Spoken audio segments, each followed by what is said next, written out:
Hawakan mo ang aking kamay at tayong dalawa'y mag-asing ng kaligayahan. Backyard na Bitawan mo babuyan. ng salita. Tapos may mga kakao pa sa likod.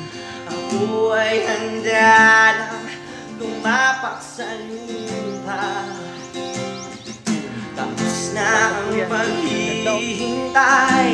At yung mga kalamansi niya po namumunga na. Oras ay naiinip, magdahan-dahan.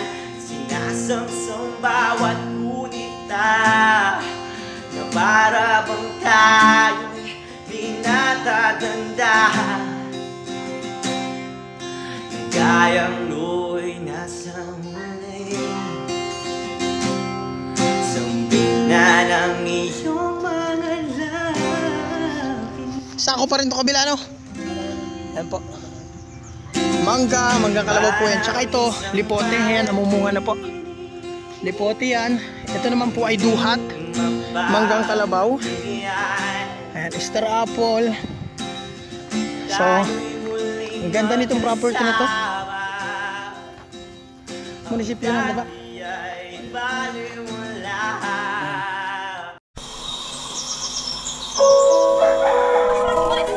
Ang sarap mamuhay sa probinsya. Sariwang hangin at ang sarap sa tenga ng tawa ng mga bata. Ang sarap dito tumanda. Kaya kung wala ka pang probinsya, handang tumulong ang grupo namin para mahanapan po kayo ng retirement plan. Investment farm, ganun din ang bakasyonan. Kaya tara na, dito sa Quezon Province, habang mura pa ang mga lupa. Kaya sa mga nais pong mag-inquire, ayan po ang ating FB account, Facebook page, WhatsApp and Viber. Para sa susunod, kayo naman po ang maservisyohan namin. Maraming salamat po. Mga kaparmlat, nandito po tayo ngayon sa Guinyangan, Quezon. Kung saan mga kaparmlat, may binibisita tayong 7.8 hectares na farm lot for sale na tabing kalsada po dito po sa bayan ng Guinyangan, Quezon. May source po ng tubig. Ayan, makikita nyo may nawasa po. May sakop na po na farmhouse. May bahay po sa Karatig, hindi po sakop yan. Ano po, ito po yung kantuhan. Sakop po itong mangga. Ayan. Bali mga ka-farmlat, ito pong may bakod, hindi na to sakop. So meaning, ito pong property na to, tuhog ng kalsada, kabilaan, sakop siya. And marami po itong tanim po na kakao. Ayan. Marami pong kakao dito. Ayan. Kakao, langka, may star apple. Ayan, maraming manok dito si tatay. Ganda, magandang farm to mga ka-farmlat. Oo. Guyabano, kakao, star apple, kakao uli, langka, and then may piggery dito. Backyard na babuyan. Tapos may mga kakao pa sa likod. Kalamansian po, ito. Nasa likod. Kalamansi, marami pong kalamansi. Yan po ay guyabano. Sakop tong palayan? Sakop? Okay. Ganda nito mga ka-farmlat to. Bali yan po ang poste ng kuryente. At ito mga ka-farmlat na palayan, sakop po ito, kaya lang wala siyang nakalagay na palay ngayon. Ayan. Sakop po yan. Ganda oh. Ayan. At yung mga kalamansi niya po namumunga na. Ayan. Marami pong bunga ang kalamansi. So mataba po dito. Pwede nyong gawing kalamansi farm to. Ayan. Kalamansi. Ayan. Ang kagandahan nito mga ka-farmlat, pwede nyo rin lagyan po ng mga baka. Ayan, taba po ng baka dito. Ayan, ganda ng view. At 500 kilometers, malapit na po ito dun sa ginagawang bypass ng Lopez to Guinyangan. Yung new bypass highway, malapit na po ito. At malapit-lapit na rin to sa town proper po ng Guinyangan, Quezon. Ayan, may bayabas. Ito po, palayan. And mostly flat land po yung property. Dala pa yung nyugan. So dala pa po pala yan, mga nyug na yan. Sako po ng property yan. Yan, 7.8 hectares po, 3 title to. Ayan. Puro dalandan. Guyabano, ayan, mangga. So kalsada. Ayan.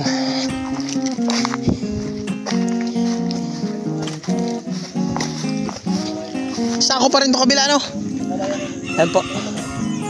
Mangga kalabaw po yan. Tsaka ito, lipote. Ayan, namumunga na po. Lipote yan. Ito naman po ay duhat. Manggang kalabaw. Ayan, star apple. So, ang ganda nitong property na to. Munisipyo na ang baba. Ayan. So, kabilaan. Hanggang saan to doon? Malayo pa. Yan, may mga bagong tanim pong nyog. Ayan. Yung bahay na yun, pagitan. Ayan mga ka-farm lot, oh. Sako pa yun. Ganda. Yun, mga nyog. Ito, sako pa rin to.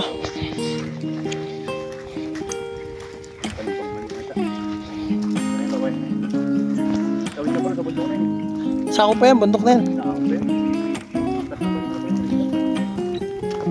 Ganda. Ito ay anong tanim dito? Ito. Mani. Parang ipot ito. Yan, kung magbubuko kayo, ang baba ng nyug, oh.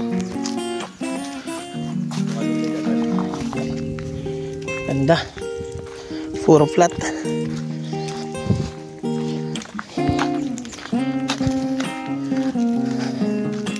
Yun, ang kagandahan mga ka-farm lot, hindi siya ganun kapuno. Pero puno na rin naman po kasi may mga bababang nyog. Pero kung gusto nyo pong maglagay ng ibang fruit bearing trees pa, pwede yan. Ayan.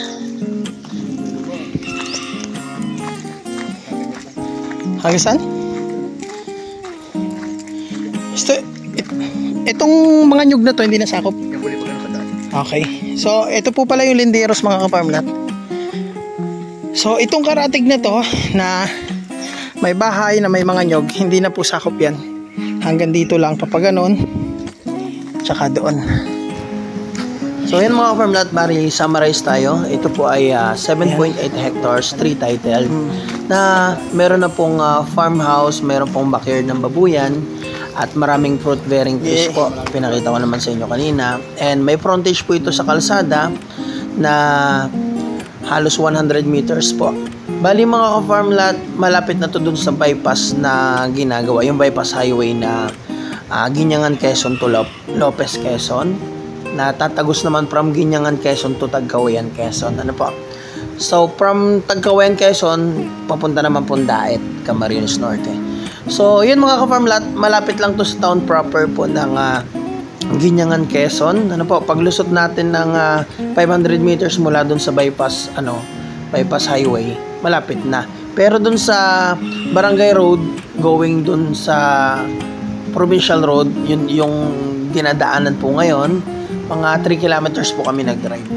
Bali mga ka-farm lot, ayan, kung makikita nyo, pasok na pasok po sa sakyan dito, event truck, pasok po. Ayan. At sa presyong 70 pesos per square meter, panalo na po ito dahil po may building, flat yung lupa, at saka po kahit saan po kayo magtingin dito sa Guinyangan, Quezon, mahal na po talaga mga farm lot for sale dito. Mas mahal po sa Calawag, sa Tagkawayan, at sa Lopez. Ano po, kaya bibihira tayo na may posting sa Guinyangan, Quezon. Mostly ng mga nakikita nyong farm lot for sale natin ay kadalasan po sa Tagkawayan, Quezon at Calawag. So bibihira tayong may posting sa Lopez at Guinyangan kasi medyo mahal po ang lupa dito. Pero yun, nakakita tayo ng kahit papano reasonable naman yung presyo. Ano po, dahil maganda naman yung profit. Sa vlog kasi natin mga ka-farm lot, hindi tayo basta nag-upload ng pambenta. So pinipili natin yung mga kabenta-benta at goods na goods para sa mga buyer.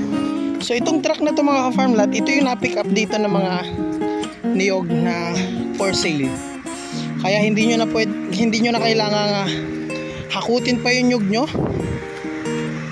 So pwedeng dito ipipick up po nila. Ayan po ang anyong kapangarga nito. Bali, mostly ng dinadaanan natin mga ka-farmland papunta dun sa property ay more on cemented road po.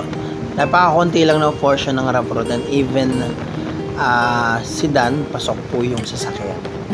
So, yun mga ka-farmland, hanggang dito na lang yung ating video. And again, yan, maraming salamat po sa panonood nyo. Ang good thing po sa Guiñangan, Quezon ay tabing dagat po ang Guiñangan, Quezon. So, kaya pagdating sa seafoods, napaka-fresh din ng mga seafoods dyan. At marami pong resort sa Guiñangan, Quezon. Kung gusto nyo po yung mga running water swimming pool, yung beach po na tabing dagat, marami pong resort. Marami po kayong pamimilian na gusto nyo puntahan once na gusto nyo mag-outing ng mga family nyo pag pupunta po kayo dito. So, ayun mga ka-farmland, again, maraming salamat po. Bali, halos katabi po ang property ng 8 hectares, malapit lang din. Kung namamahalan kayo sa 70 pesos per square meter, kasi tabing kalsada naman, ayan, meron po tayong 40 pesos per square meter na, naku, napakaganda nun, overlooking and productive din. May old road, kaya lang hindi pasok na pasok sa sakyan. So, for develop pa. So, ayan mga farmland, ayan mga farmland, ito yung sinasabi ko sa inyo. Naka-upload na po ito, halos magkasunuran lang itong video na to. Ayan, check nyo na lang sa ating YouTube channel yung pinaka-details nito. Pero ayan, sabihin ko po sa inyo, napakamura na ito, 8 hectares, 40 pesos lamang po per square meter. Productive po, may bukal, maraming fruit-bearing trees din. Marami din nyog, maraming mahogany, paper tree, and pasok din naman yung sasakyan dyan, i-develop nyo na nga lang kasi may dati na pong kalsada. Yun, napabayaan lang dahil po dun sa pinakita kong daan sa inyo dito sa 7.8. Doon na po yung lumusot yung bagong kalsada. Dati po kasi dyan. And ayun mga farmland, kung magti-tripping po pala kayo, ayan, kung hindi nyo ko makontak, maaring wala tayong signal at busy tayo, nasa tripping tayo. Message nyo na lang ako. Pero kadalasan gabi po ako available. Kung gusto nyo ako kausapin through WhatsApp and Viber, Messenger, ayan. So pag mag-meet po tayo, 5 to 6, mga 5 hours drive from Manila, ang meeting place po natin ay Jollibee Calawag. Then pag nasa Jollibee Calawag na po tayo, then pag pupunta na tayo dito sa property, ayan, mga 30 minutes drive po siguro. So ayun, nagmi-meeting po kasi muna sa Jollibee para kung may mga option pa na gustong tingnan dun sa vlog natin, ay pinag-uusapan po na muna po, at least nakakapag-offer po kami ng mga ibang option para sulit na sulit po ang tripping yung mga ka-farmland. So ayun mga ka-farmland, salamat po ulit.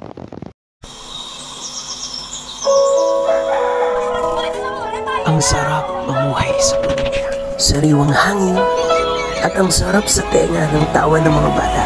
Ang sarap dito tumanda. Kaya kung wala ka pang probinsya, handang tumulong ang grupo namin para mahanapan po kayo ng retirement plan. Investment farm, ganun din ang bakasyonan. Kaya tara na, dito sa Quezon Province, habang mura pa ang mga lupa. Kaya sa mga nais pong mag-inquire, ayan po ang ating FB account, Facebook page, WhatsApp and Viber. Para sa susunod, kayo naman po ang maservisyoan namin. Maraming salamat po.